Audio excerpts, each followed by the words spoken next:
मुख्यमंत्री जी श्री केशव प्रसाद मौर्य जी, आप दिल्ली जा रहे हैं। संविधान कहता है कि सबको बराबर का अधिकार मिलना चाहिए। अलीगढ़ मुस्लिम यूनिवर्सिटी में 4 से 5 मस्जिद है और अभी यहाँ के कुछ हिंदू बच्चों ने ये कहा है कि यहाँ पर अगर इतनी मस्जिद है तो एक मंदिर भी उस यूनिवर्सिटी में होना चाहिए।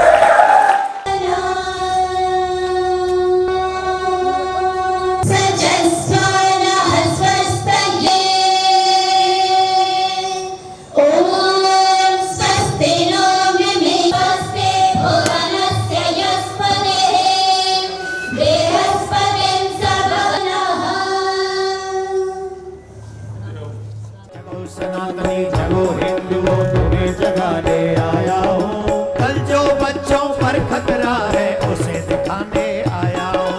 कल जो बच्चों पर खतरा है उन्हें बचाने आया हूँ। जगो हिंदुओं हिंदुओं जगो हिंदुओं जगो हिंदुओं जगो हिंदुओं।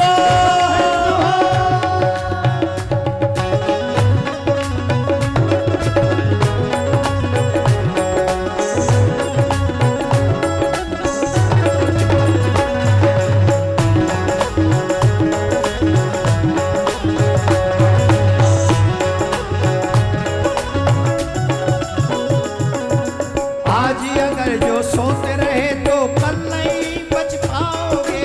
आज अगर जो सोते रहे तो कल नहीं बच पाओगे। आज अगर तुम सोते रहे तो कल नहीं बच पाओगे। आज अगर जो सोते रहे तो कल नहीं बच पाओगे। आज अगर तुम मौन रहे तो मुंह कैसे दिखलाओगे। आज अगर जो मौन रहे तो मुंह कैसे दिखलाओगे।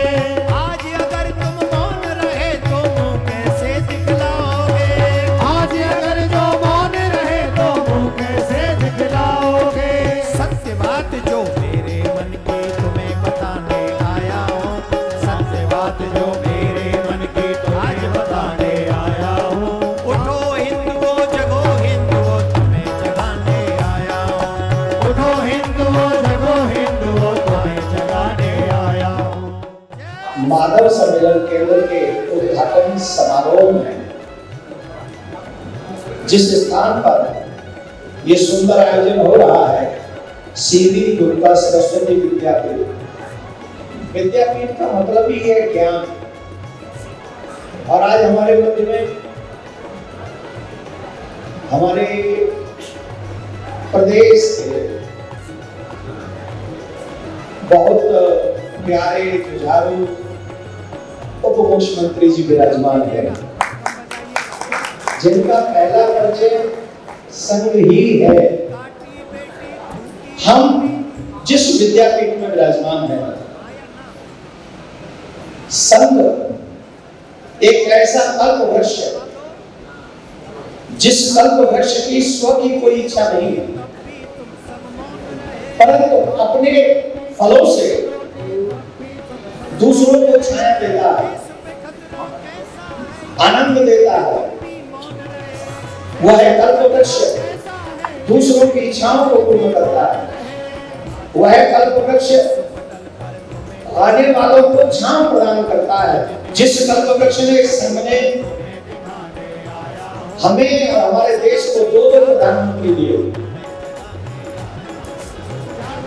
स्वर्गीय श्री अटल बिहारी वाजपेयी जी, और अभी तो संघ के प्रधानमंत्री की पावर कौन नहीं देख रहा, कौन नहीं जान रहा, कौन नहीं पहचान रहा। ऐसी पावर, देखिए कई लोग पावर का यूज करते हैं और कई लोग पावर का मिसयूज करते हैं, और जो मिसयूज करते हैं वो समाज को दिशा भ्रम कर देते हैं। परंतु हमारे पीएम साहब की आदरणीय यशस्वी श्री नरेंद्र मोदी जी जिस पावर का जिस डायरेक्शन में कर रहे हैं, उपयोग कर रहे हैं, आप विश्वास मानिए आज नहीं तो कल हमारा देश विश्व गुरु बन के रहेगा, इसमें कोई संशय नहीं। स्वयं सेवक संघ एक ऐसा संगठन जिसकी हर क्षेत्र में सेवा कार्य प्रशंसनीय आदरणीय है।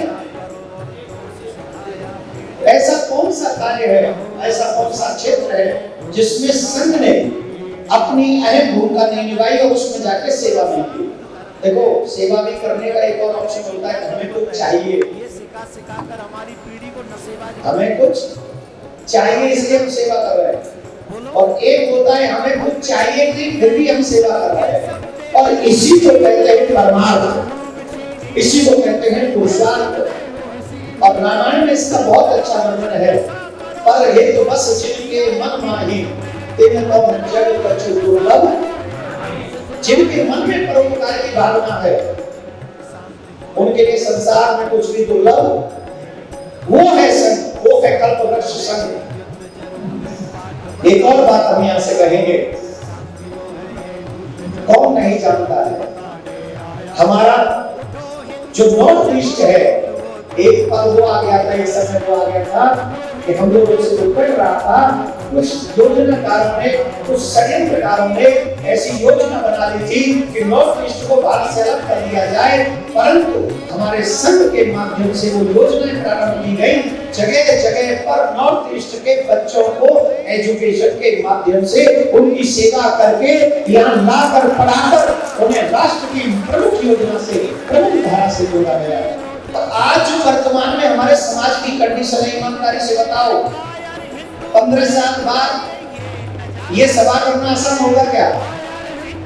जवाब दीजिए। अगर आज मैं और आप नहीं जागे तो सच मानना, आने वाली पीढ़ी अगर किसी को धिक्कारेगी तो मुझे और आपको धिक्कारेगी कि वो पीढ़ी से खाने और कमाने में बदल गई। सिचुएशन नाउडेज, क्या सिचुएशन है आजकल, इसे इग्नोर कर पाएंगे? बंगाल में रामनवमी के दिन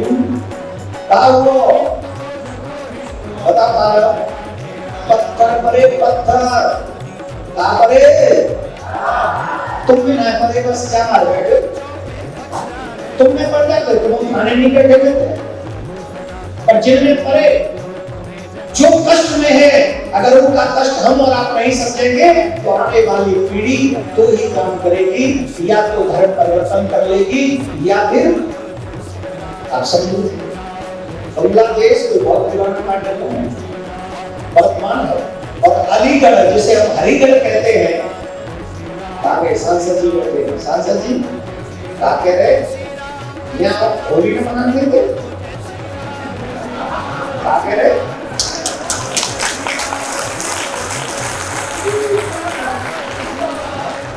हमारे उप मुख्यमंत्री जी श्री केशव प्रसाद मौर्य जी, आप दिल्ली जा रहे हैं, आपसे निवेदन है, ये जितनी भी यूनिवर्सिटी है ना, केंद्र के द्वारा संचालित होती है और संविधान कहता है कि सबको बराबर का अधिकार मिलना चाहिए।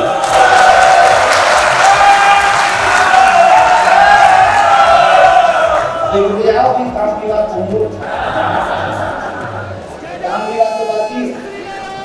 अलीगढ़ मुस्लिम यूनिवर्सिटी में 4 से 5 मस्जिद है, और अभी यहाँ के कुछ हिंदू बच्चों ने ये कहा है कि यहाँ पर अगर इतनी मस्जिद है तो एक मंदिर भी उस यूनिवर्सिटी में होना चाहिए।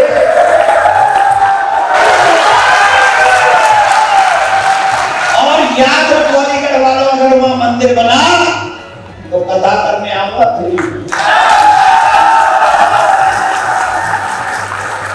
अलीगढ़ मुस्लिम यूनिवर्सिटी में अगर आप लोग मंदिर वाला बनाए तो हम वहां कथा करेंगे, और जिसका मन हो वो सुने।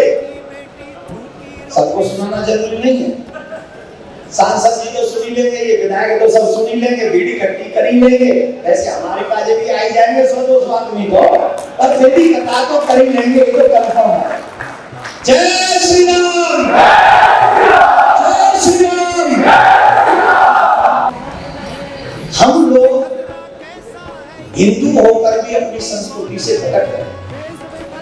कल्पना कीजिए अगर संघ नहीं होता तो क्या आज भी ये संस्कृति बची होती? आज हमारे बच्चे मंत्र बोलते, आज मैं जब यहाँ आया तो बच्चे मंत्र के साथ तिलक लगाए हुए हैं। मैं जितने भी प्रतिनिधि बैठे हैं हाथ जोड़ के आप अपना बालक समझ लीजिएगा, मुझे ये मत समझिएगा आचार्य बयान कर दे रहा है, अपना बालक समझिए।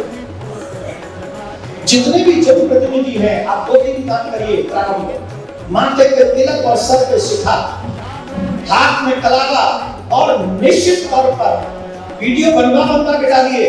क्या सूर्य को जल चढ़ाते हुए सुबह स्नान कीजिए, सूर्य को जल चढ़ाइए और ये कार्य अपने बच्चों को भी बताइए कि हमारी संस्कृति है। आज आप देख रहे हैं कोई पति ड्राम में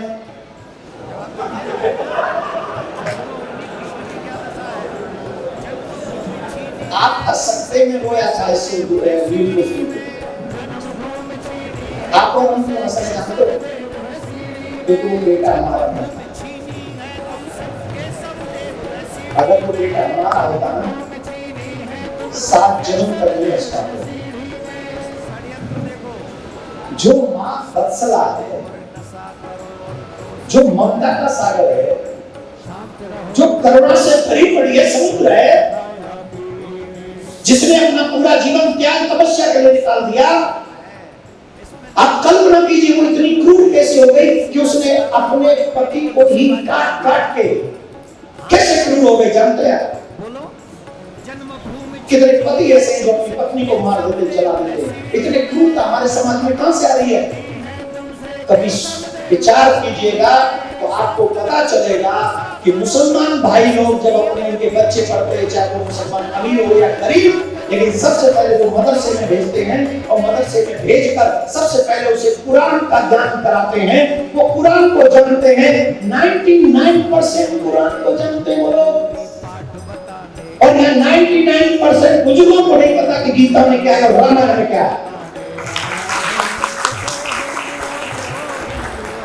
तो जब हमें नहीं पता होगा रामायण में क्या है तो कैसे बताएंगे हमारे बच्चों को कि सीता जी ने कितना कष्ट सहा था अपने पति के साथ बनने में। राम जी ने सौतेली माँ की बात मान के वो वन को चले गए थे, कितना त्याग था। अयोध्या जैसा साम्राज्य राम जी यूं छोड़ के चले गए।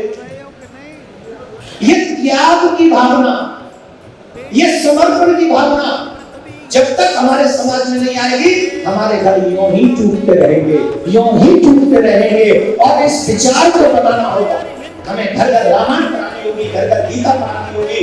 जहां सुमति का संपत्ति न, जहां कुमति का विपद, इसमें पूरा साथ, इसमें पूरा साथ। जहां मेरे अच्छे विचार होंगे वहां सुख समृद्धि आती चली जाएगी, और जब मेरे बुरे विचार हो जाएंगे वहां संकट आते चले जाएंगे। और वो संस्कार ही दे सकते हैं, वो अच्छे विचार रामायण दे सकती है, गीता दे सकती है, हमारे घर के बड़े बुरे दे सकते हैं। इसलिए अगर आने वाली पीढ़ी को आप सुरक्षित रखना चाहते हैं तो आपसे हाथ जोड़ के प्रार्थना है, रामायण का ज्ञान, अपना आशीर्वाद और कुछ संस्कार माँ के गले में कट्टी, हाथ में कलावा, मुंह में भगवान का नाम सब पे सीखा। यही है सच्चे हिंदू की पहचान। तब बनेगा सच्चा हिंदुस्तान। न पद चाहता हूँ, कैसा होना चाहिए सनातनी, कैसा होना चाहिए, इच्छा क्या होनी चाहिए? न पद चाहता हूँ, न प्रतिष्ठान चाहता हूँ, मैं तो बस सुरक्षित हिंदुस्तान चाहता हूँ। मैं तो बस सुरक्षित